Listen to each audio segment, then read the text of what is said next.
ప్రభుత్వం మరో పిడుగును రాష్ట్ర ప్రజలపైన, అనగా పేదవారైన ప్రజలపైన మోపింది. అది ఈసారి ఇళ్ల పట్టాల రూపంలో వచ్చింది. చంద్రబాబు నాయుడు గారు సుదీర్ఘకాలం ఉమ్మడి రాష్ట్రాన్ని, ప్రత్యేక రాష్ట్రాన్ని పరిపాలించారు. ప్రస్తుతం పరిపాలిస్తూనే ఉన్నారు. వారి యొక్క గత చరిత్రలో, వారి గత పరిపాలనలో ఎక్కడా కూడా సెంటు భూమి పంచిన చరిత్ర లేదు. కావాలంటే దాని మీద మనం ఎక్కడైనా డిబేట్ చేయొచ్చు. కానీ 2019-24 మధ్య కాలంలో ఆంధ్రప్రదేశ్ ముఖ్యమంత్రిగా ఉన్న శ్రీ వైఎస్ జగన్మోహన్ రెడ్డి గారు 30.6 లక్షల ఇళ్ల పట్టాలను నేరుగా లబ్ధిదారులందరికీ చేర్చారు. 71,811 ఎకరాల భూమిని పేదవాళ్లకు సక్రమంగా పంపిణీ చేయగలిగారు. అది వివిధ రూపాల్లో ఆ భూమిని రాష్ట్ర ప్రభుత్వం సేకరించింది, కొన్నది, రెగ్యులరైజేషన్ చేసింది. దానికైన ఖర్చు 15,364.5 కోట్ల రూపాయల విలువ కలిగిన భూములను పేదవాళ్ల కోసం భూమిని కొనుగోలు చేసిన ప్రభుత్వ చరిత్ర జగన్మోహన్ రెడ్డి గారిది. 25,374 ఎకరాలు కొన్నాం. 25,374 ఎకరాలు 15,364.5 కోట్ల రూపాయలు విలువ చేసే డబ్బులతో రాష్ట్ర ప్రజలకు ఇల్లు ఇవ్వాలనే, ఇంటి పట్టా ఇవ్వాలనే దృఢ సంకల్పంతో చేశాం. కేంద్ర ప్రభుత్వం ఇచ్చిన గణాంకాలలో లేదా వాళ్ళు చెప్పిన సూచనలు కూడా అది గ్రామీణ ప్రాంతం అయితే సెంటున్నర, పట్టణ ప్రాంతం అయితే సెంటు భూమిని అనేది కేంద్ర ప్రభుత్వం కూడా సూచించినటువంటి ఆలోచన. దాన్ని ఎక్కడా డీవేట్ కాకుండా రాష్ట్ర ప్రభుత్వం ఆనాడు జగన్మోహన్ రెడ్డి గారి యొక్క హయాంలో ఎంతో సక్రమంగా జరిగింది. అదే కాకుండా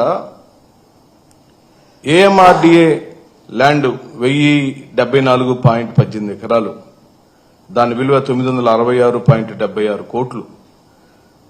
టిడ్కో హౌసెస్ కు సంబంధించిన భూములు 2,550.96,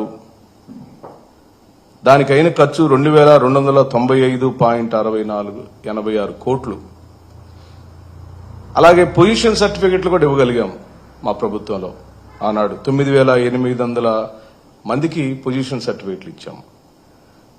ఈ మొత్తం కలిపితే 71,811.49 ఎకరాల భూమిని రాష్ట్రంలోని పేదవాళ్ళకి ఇస్తే దానికైన ఖర్చు 56,102.91 కోట్ల రూపాయల విలువ చేసే ధనాన్ని పేదవాళ్ల కోసం రాష్ట్ర ప్రభుత్వం వెచ్చించింది.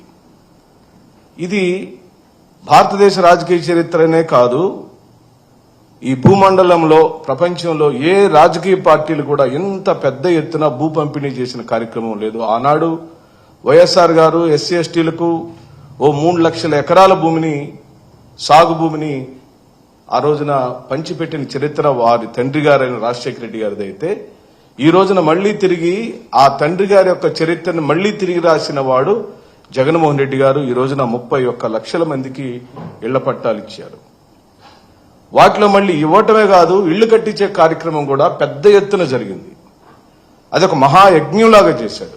ఎక్కడా కూడా జగన్మోహన్ రెడ్డి గారి యొక్క పరిపాలనలో సువర్ణాక్షరాలతో రాయగలిగిన అనేకమైన అంశాలలో, అది సచివాలయ వ్యవస్థ కావచ్చు, వాలంటరీ వ్యవస్థ కావచ్చు, పేదలందరూ అబ్బురపడి ఆయన్ని గుండెల్లో పెట్టుకున్న ఓ పెద్ద కార్యక్రమం అది ఇళ్ల పట్టాల పంపిణీ మరియు ఇళ్లు నిర్మించిన కార్యక్రమం.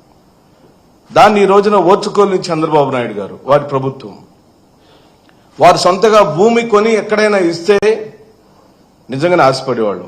నిజంగానే మనం అప్రిషియేట్ చేయాలి. చంద్రబాబు నాయుడు గారు కూడా జగన్మోహన్ రెడ్డి గారు చేసిన పనిని కొనసాగిస్తున్నాడని, లేదా అర్హులైన వాళ్ళ యొక్క సంఖ్య మళ్ళీ కొత్తగా వచ్చిందని, వాళ్ళకి తిరిగి పంపిణీ చేసేదానికి ప్రభుత్వమే మళ్లీ భూమిని కొంటుంది, సేకరిస్తుంది అని మనలాంటి వాళ్ళు నిజంగానే ఆనందపడేవాళ్ళు. కానీ ఇప్పటికే పంపిణీ చేయబడి ఇప్పటికే లబ్ధిదారుడుగా గుర్తించబడిన వ్యక్తిని వైఎస్ఆర్ కాంగ్రెస్ పార్టీ హయాంలో ఇళ్ల పట్టాల యొక్క లబ్ధిదారులు ఎంపిక చేసేటప్పుడు ఎక్కడ కూడా రాజకీయ ఇన్వాల్వ్మెంట్ లేదు. మీరు కావాలంటే మా పాత కేబినెట్ నిర్ణయాలు కానివ్వండి, జగన్మోహన్ రెడ్డి గారి యొక్క ప్రెస్ మీట్లు కానివ్వండి, హౌసింగ్ మినిస్టర్ గారి యొక్క గణాంకాలు చెప్పినప్పుడు కానీ ఎక్కడా కూడా రాష్ట్ర ప్రభుత్వం రాజకీయ కోణంలో ఇళ్ల పట్టాల పంపిణీ జరగలేదు.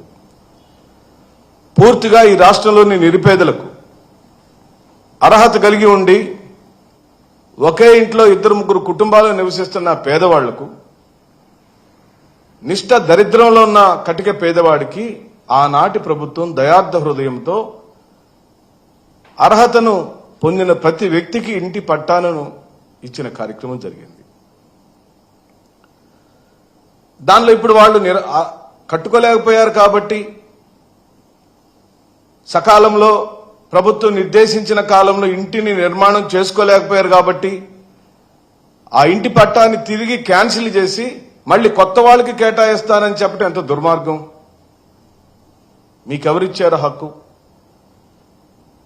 ప్రభుత్వము తన ధనముతో, ప్రజాధనముతో ప్రజల కోసం నిర్దేశించబడిన ఇళ్ల పట్టాలను మళ్లీ దాన్ని అనర్హత రూపంలో కొట్టివేసి తెలుగుదేశం పార్టీ కార్యకర్తలకు పంచటానికి జరుగుతున్న పన్నాంగంగానే కనపడుతుంది కానీ మరి ఏ ఇతర కార్యక్రమం కాదని డంకాపదంగా చెప్పగలుగుతాం.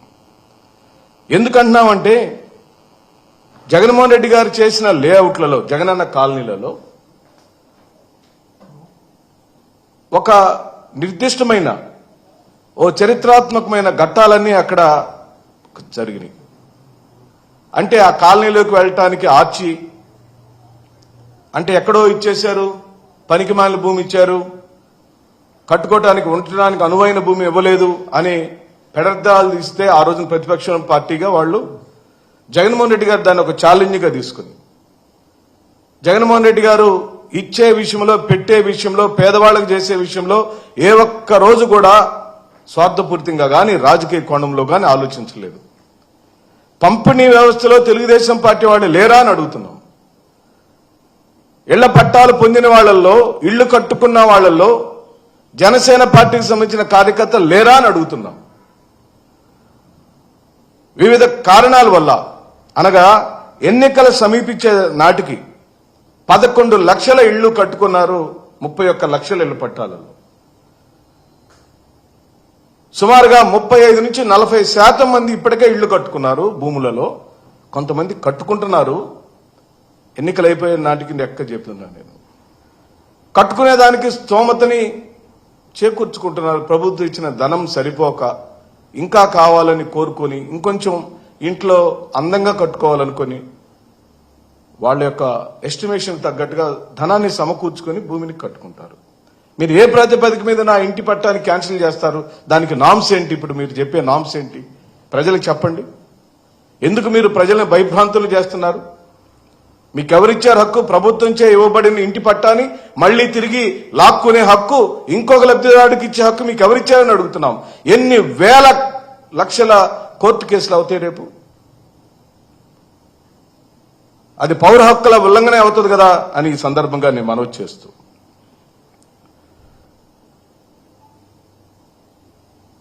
ఒక్కొక్క ఇంటి పట్ట మనం ఇచ్చినప్పుడు మినిమం 2.5 లక్షల రూపాయలు విలువ చేస్తే, మీ అందరికి తెలుసు మిత్రులారా, విజయవాడలో ఒక రేటు ఉంటుంది, కుగ్రామాల్లో ఒక రేటు ఉంటుంది.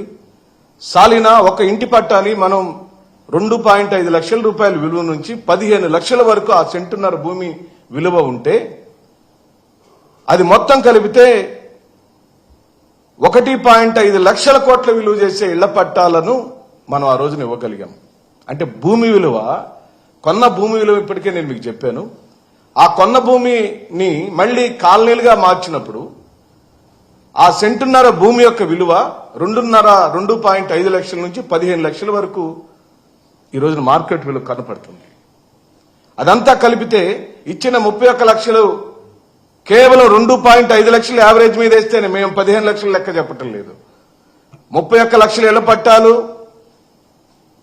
ఒక్కొక్క ఇంటి విలువ వచ్చి 2.5 లక్షలు అనే మనం అనుకుంటే 1.5 లక్షల కోట్ల రూపాయల విలువ ధనాన్ని, ఆస్తిని సమకూర్చిన మహానుభావుడు జగన్మోహన్ రెడ్డి గారు.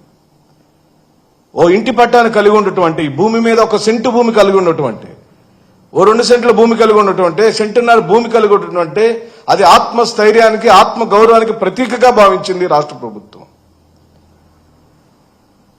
అలాగే సర్వ హక్కులను పట్టా రూపంలో ఇచ్చి దాన్ని అమ్ముకుని తాకట్టు పెట్టుకునే హక్కు కూడా ప్రభుత్వం కల్పించింది. ఎక్కడ కూడా ఇలాంటి నామ్స్ లేవు. కావాలంటే ఏ రాష్ట్ర ప్రభుత్వం ఇచ్చిన ఇళ్ల పట్టాలని భారతదేశంలో చూద్దాం, ఎక్కడా లేదు. మరి ముఖ్యంగా ఇచ్చిన ఇళ్ల పట్టాలలో 20% మంది ఎస్సీలు ఉన్నారు, ఎస్టీలు ఉన్నారు, 6% మంది ఎస్టీలు ఉన్నారు, 54% మంది బీసీలు ఉన్నారు, ఇతర కులాలు వచ్చి 21% మంది ఉన్నారు. అంటే ఎస్సీ, ఎస్టీ, బీసీ ఓన్లీ 3 సెక్షన్లకే కలిపితే 80% మంది ఎస్సీ, ఎస్టీ, బీసీ మైనారిటీ సోదరులు ఉన్నారు. ఇప్పుడు నువ్వు గనక ఈ పని మొదలు పెడితే మళ్ళీ భారీగా ఎఫెక్ట్ అయ్యేది మళ్ళీ వీళ్లే, ఎస్సీలు, ఎస్టీలు, బీసీలు, మైనారిటీలే. అదర్స్లో కూడా సుమారుగా 21% మంది ఉన్నారు. పేదవాళ్ళైనటువంటి రెడ్డిస్ లో, పేదవాళ్ళైన కమాస్ లో, పేదవాళ్ళైన బ్రాహ్మణ్స్ లో, పేదవాళ్ళైన క్షత్రియాస్ లో, పేదవాళ్ళైన వైశ్యాస్ లో, పేదవాళ్ళైన సిక్కుల్లో ప్రతి ఒక్కరికి ఇంటి పట్టాన్ని పంచిన చరిత్ర జగన్మోహన్ రెడ్డి గారు. అక్కడ కులం లేదు, పార్టీల ప్రస్తావనే లేదు, రాజకీయంగా అసలే లేదు. అనర్హత కలిగిన వాడికి ఒక ఎమ్మెల్యే స్థాయి కాదు కదా, మంత్రి తను సొంతంగా అనుకున్నా కూడా అనర్హత కలిగి ఉంటే మా ప్రభుత్వంలో ఇంటి పట్టా వచ్చిన దాఖలా లేవు. ఉంటే లెక్క చూపించమని అడుగుతుంది వైఎస్ఆర్ కాంగ్రెస్ పార్టీ. నిజంగానే మేము పంపిణీ చేసిన 31 లక్షల ఇళ్ల పట్టాలలో ఎక్కడైనా అనర్హత కలిగిన వాడికి ఇంటి పట్టా పంపిణీ మా హయాంలో జరిగి ఉంటే లెక్క చెప్పండి, గ్రామాల వారీగా చెప్పండి, మండలాల వారీగా చెప్పండి, జిల్లాల వారీగా చెప్పండి, నియోజకవర్గాలలో లిస్టు బహిర్గతం చేయండి. ఇదిగో ఈ గ్రామంలో ఫలానా ఎల్ఐకి మీరు అనర్హత ఉంటే అర్హత కల్పించి మీరు ఇంటి పట్టా ఇచ్చారని లెక్క చెప్పండి. అతను ఏ పార్టీ వాడో చూద్దాం.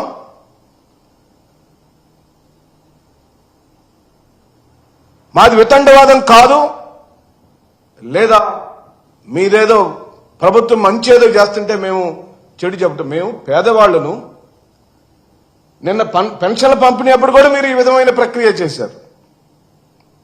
పేదవాళ్లను రాష్ట్ర ప్రభుత్వం దయార్థ హృదయంతో చూడమని కోరుతున్నాం.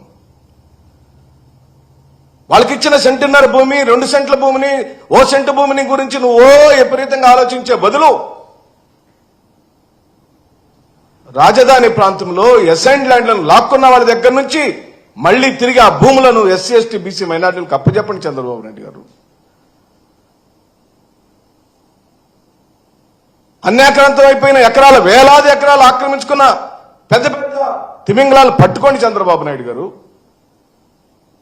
ఇదేమి కర్మ? సెంటున్నర భూమి పేదవాడికి ఇస్తే ఆ సెంటున్నర భూమి గురించి కేబినెట్ లో నిర్ణయాలు చేయటం ఏంటి?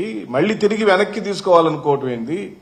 ఇది కేవలం తెలుగుదేశం పార్టీ కార్యకర్తలకు గ్రామాల్లో పంపిణీ చేయడానికి చేస్తున్న ప్రక్రియగానే మేము దీన్ని అభివర్ణిస్తూ, ఈ 20%, 6%, 54% మంది ఎస్సీలకు, బీసీలకు, ఎస్టీలకు అన్యాయం జరిగితే వేల కొద్ది కోర్టుల కేసులు మీ ముందుకు రాబోతున్నాయని సందర్భంగా నేను మనవి చేస్తూ, ఓ ఇంటి పట్టా ఇచ్చిన పిదప సురేష్ రెడ్డి గారు ఒక ఇంటి పట్టా ఇచ్చి వదిలేలేదు జగన్మోహన్ రెడ్డి గారు.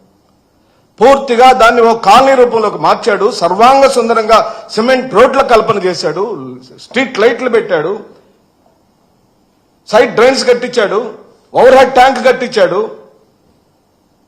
ఏ ఒక్కరు కూడా నేను ఎక్కడో ఉండాననే భీతి లేకుండా ఓ మంచి సుందరమైన కాలనీని నిర్మాణం జరిగితే ఆ కాలనీ ఉన్న చుట్టుపక్కల పరిసర ప్రాంతాల్లో రియల్ ఎస్టేట్ వ్యాపారాలు జరిగాయి.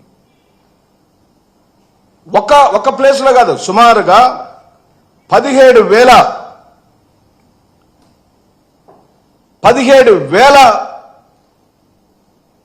ఊర్ల నిర్మాణం జరిగింది. పెద్ద ఎత్తున కాలనీలు వెలిసినాయి. ఇప్పటికీ నివాసం ఉంటున్నారు. కావాలంటే మీరు హౌసింగ్ మంత్రి గారిని లేదా నిన్న ప్రెస్ మీట్ పెట్టిన మా సోదరులు మేము అడుగుతున్నాం, మీరు రండి, స్వయాన పరిశీలిద్దాం. జగనన్న కాలనీలో నిజంగానే జనం లేరని మీరు నిరూపిస్తే మేము మా తప్పని ఒప్పుకుంటాం.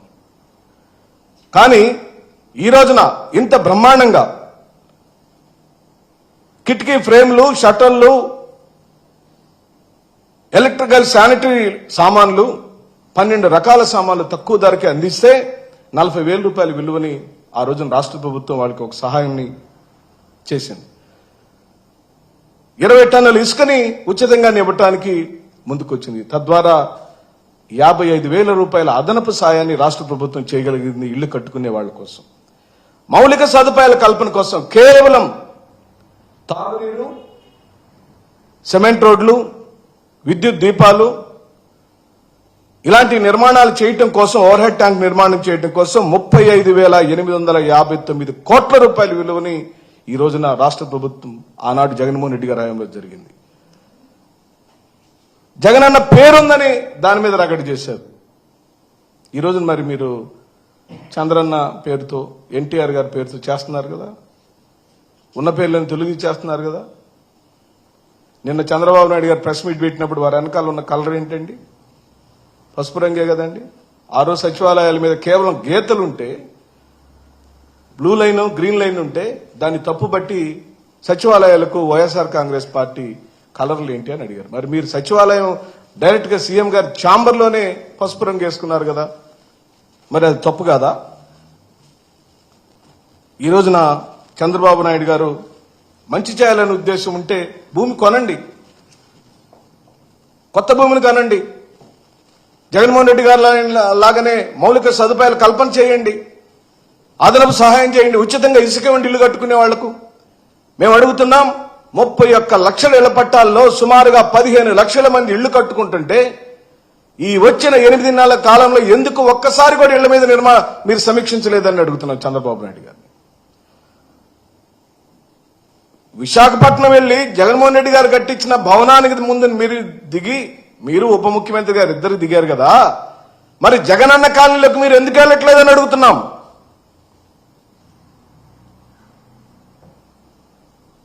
గ్రామాల్లో ఉన్న సచివాలయ భవనాల్లోకి మీరు ఎందుకు వెళ్ళట్లేదని అడుగుతున్నాం. నాడు నేడు పేరుతో ఎస్సీ, బీసీ, మైనార్టీ కాలనీలో నిర్మించమైన స్కూళ్లలోకి మీరు ఎందుకు వెళ్ళట్లేదని అడుగుతున్నాం. ఎందుకంటే అక్కడ జగన్మోహన్ రెడ్డి గారు కనపడతాడు. ఏ గ్రామంలోకి వెళ్ళినా ఓ సచివాలయం నిర్మాణం జరిగి ఉందనే చరిత్ర మనం మారిస్తే మారిపోతుందా? ఈ రోజున భారీగా ఆ సచివాలయంలోని 20 పైచిలకు మంది ఉద్యోగస్తులను భారీగా కోత వేసి 35,000 మందికి ఈ రోజున ఉద్యోగాలు పోయే కార్యక్రమాన్ని చేపట్టబోతున్నారు. ఎంత దుర్మార్గం అండి. నిరుద్యోగులందరికీ ఉద్యోగ కల్పన చేస్తే 1,25,000 మందికి సచివాలయంలో ఉద్యోగాలు కల్పన చేస్తే, ఓ చరిత్రాత్మకమైన పని జరిగితే దాన్ని మీరు ఎట్లాగా ఒప్పుకోరు కాబట్టి, మంచిని ఎట్లాగా ఒప్పుకోరు కాబట్టి మీ ఆలోచన విధానం ఏంటో. ఇప్పుడు మండల వ్యవస్థను తెచ్చింది ఎవరండి? ఎన్టీఆర్ గారు తెచ్చాడు. అంతకుముందు మండల వ్యవస్థ లేదు. ఓ మంచి పని జరిగింది. ఎన్టీఆర్ గారు తెచ్చింది రాజశేఖర రెడ్డి గారు కానీ, కోట్ల విజయభాస్కర్ రెడ్డి గారు కానీ ఎవరు ఎత్తేలేదే. ఈరోజు సచివాలయం అనేది గ్రామాల్లో పూర్తిగా పరిపాలనా సౌలభ్యం కోసం రాష్ట్ర ప్రభుత్వాన్ని ప్రత్యక్షంగా 2,000 మంది జనాభాకు సచివాలయం నిర్మించిన మొట్టమొదటి చరిత్రకారుడు జగన్మోహన్ రెడ్డి గారు. ఆ పనిని మీరు ప్రోత్సహించాల్సిన బాధ్యత ఉంది. మీరు ఈ గవర్నెన్స్ అంటున్నారు, గుడ్ గవర్నెన్స్ అంటున్నారు.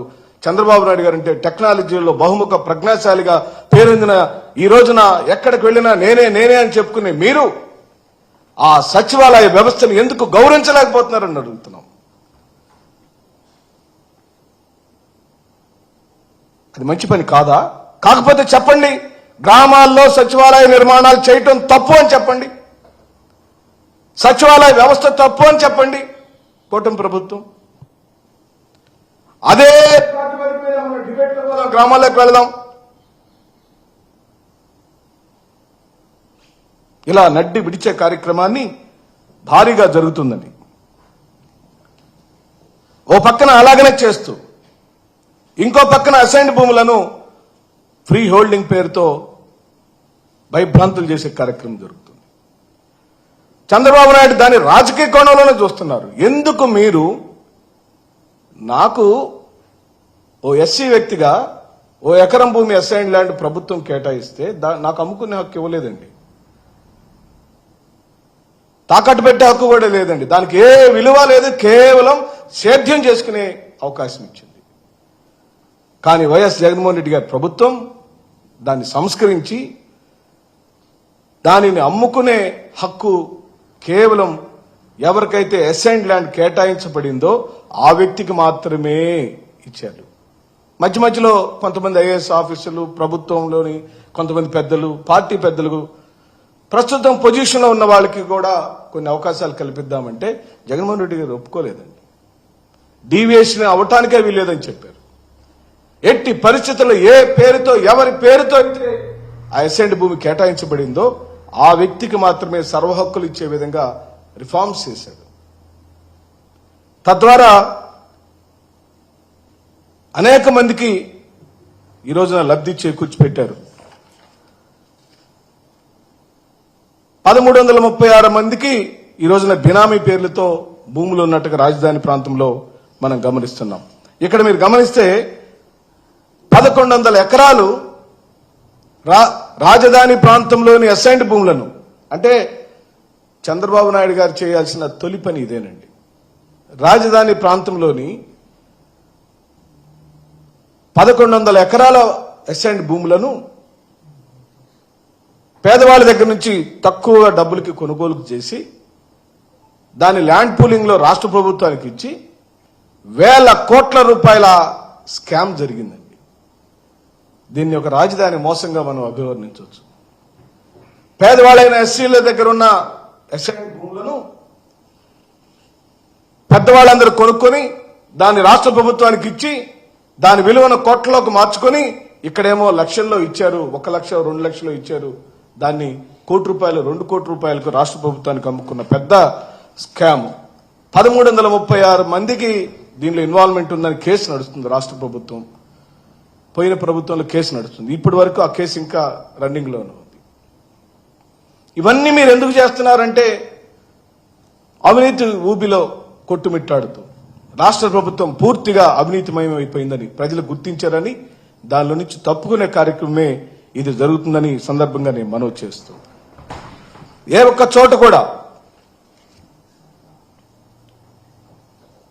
చోట కూడా 9 లక్షల ఎకరాలను 22A నుంచి తొలగించారు. 9 లక్షల ఎకరాలను 22A నుంచి తొలగించి సర్వ హక్కులను అసలు హక్కుదారుడికి ఇప్పించిన బాధ్యత ఆనాటి ప్రభుత్వం. ఈ రోజున దానిని రాజకీయ కోణంలోకి మార్చి అక్కడ తెలుగుదేశం పార్టీ కార్యకర్తలు ప్రవేశించి నీకు ఎట్టి పరిస్థితుల్లో నీకు హక్కుదారుని కానియమని బెదిరించి వాళ్ళ దగ్గర నుంచి భూములు కొనుగోలు చేసి మళ్ళీ అదే తంతుని తిరిగి ఈ రోజున చేసే కార్యక్రమం జరుగుతుందని సందర్భంగా నేను మనవి చేస్తూ, 25 లక్షల మంది రైతులకు మేలు జరిగిన కార్యక్రమం అది. 25 లక్షల మందికి ఈ రోజున మేలు జరిగింది. ఎందుకు దాని మీద నీ కక్ష ఏంటి? దానిలో మీరు కనిపెట్టిన తప్పేంటి చెప్పండి రాష్ట్ర ప్రజలకు స్పష్టంగా. అసైన్డ్ ల్యాండ్ చట్టాన్ని సవరించడంలో వైఎస్ఆర్ కాంగ్రెస్ పార్టీ చేసిన తప్పేమిటో సవివరంగా చెప్పమని అడుగుతున్నాం. పోనీ నీ తప్పులన్నీ బయటకు వస్తాయని ఇందాక చెప్పాను కదండి, 1100 మంది ఇన్వాల్వ్ అయినట్టుగా అసైన్డ్ భూములను కొనుగోలు చేసి రాష్ట్ర ప్రభుత్వానికి అత్యధిక ధరలతో అమ్మిన కేసులు ఇంకా రన్నింగ్ లో ఉన్నాయి. కాబట్టి వాటిని నీరుగార్చే ప్రయత్నం ఒక పక్క చేస్తూ ఇంకో పక్కనేమో అసలు హక్కుదారుడిని కాకుండా పొజిషన్ లో ఉన్నవాడికో లేదా మార్కం చేసిన వాళ్లకో ఈ రోజు లాభం చేకూర్చే కార్యక్రమం జరుగుతుందని నేను మనవి చేస్తూ, ఎందుకంటున్నామంటే మీరు ప్రతిపక్షంలో ఉన్నప్పుడు కూడా పేదవాళ్లను చీల్చి చెండాడారు. రాజధాని ప్రాంతంలో ఎస్సీ ఎస్టీ బీసీ మైనార్టీలకు 54,000 మందికి ఇళ్ల పట్టాలను కేటాయిస్తే అక్కడ ఏది సోషియో ఇంబ్యాలెన్స్ వస్తుంది, సామాజిక అసమతుల్యత వస్తుంది. ఇంత భారీ భవనాల మధ్యలో పేదవాళ్ళు ఉండకూడదు. అమరావతి యొక్క సుందరీకరణకి ఈ చిన్న ఇల్లు అడ్డం పడుతుందని సాకులు చెప్పి రాష్ట్ర ప్రభుత్వానికి వ్యతిరేకంగా ఆ రోజున కోర్టులో కేసులు వేపించింది ఎవరండి? ఉండకూడదండి అమరావతిలో ఎస్సీలు, ఎస్టీలు, బీసీలు, మైనార్టీలు ఉండకూడదా? హైదరాబాద్ వెళ్ళినారండి, Jubilee Hills, Banjara Hills, Madhapur Financial District వివిధ అత్యధిక ధనవంతులు కోట్ల రూపాయలు విలువ చేసే భూముల మధ్యలో కూడా కట్టిక పేదరుకున్న ఇళ్లు ఇంకా ఉన్నాయి. అక్కడ అంటే భావాజలంలోనే సమస్య ఉందని మీరు తప్పు తెలుసుకోమని, పద్ధతి మార్చుకోమని, పదే పదే పెన్షన్ల రూపంలో, ఇళ్ల పట్టాల రూపంలో వైఎస్ జగన్మోహన్ రెడ్డి గారు చేసిన అత్యద్భుతమైన కార్యక్రమాలన్నిటినీ నీరు గార్చే కార్యక్రమం చేస్తే మేము చట్టం ద్వారా దాన్నన్నింటినీ ఎదుర్కొంటాం.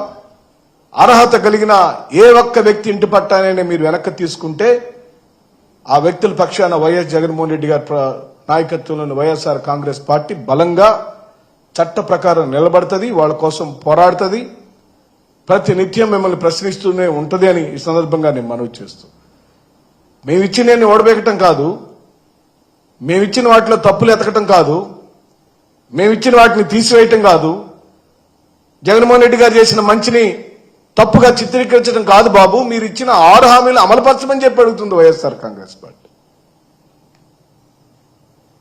మీరిచ్చిన 6 హామీలను అమలుపరిస్తే తదుపరి కార్యక్రమాలను చేతులుకొని మెల్లమెల్లగా ముందు ఆ 6 కార్యక్రమాలను వెంటనే అమలుపరచమని డిమాండ్ చేస్తూ సెలవు తీసుకుంటున్నారు.